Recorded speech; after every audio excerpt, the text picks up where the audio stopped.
দেখতে দেখতে আমরা চন্দ্রনাথ পাহাড়ের দ্বিতীয় পর্ব নিয়ে চলে আসলাম। আমরা কিন্তু আজকে যেভাবে হোক বাবার দর্শন নেব, তাই অনেক কষ্ট করে অনেক দূর দূরান্ত থেকে যে দর্শনার্থীরা এসেছে তাদের সাথে একসাথে মিলে আমরাও আজকে উঠে পড়ব।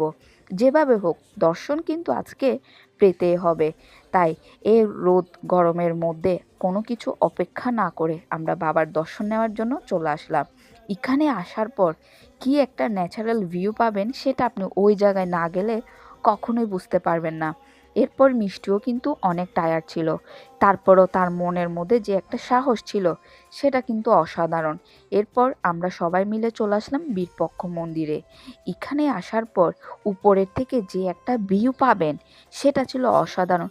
ঠান্ডা ঠান্ডা শীতল শীতল বাতাস, চারপাশের একটা ন্যাচারাল ভিউ, কি অস্থির একটা ভিউ ছিল সেটা কিন্তু বলার মতো না। এরপরে আমরা চন্দ্রনাথ মন্দিরের উদ্দেশ্যে রওনা হব। এত সুন্দর একটা ভিউ থাকার পরে আমরা সবাই মিলে বাবার দর্শন নেওয়ার জন্য চন্দ্রনাথ মন্দিরের উদ্দেশ্যে রওনা হলাম।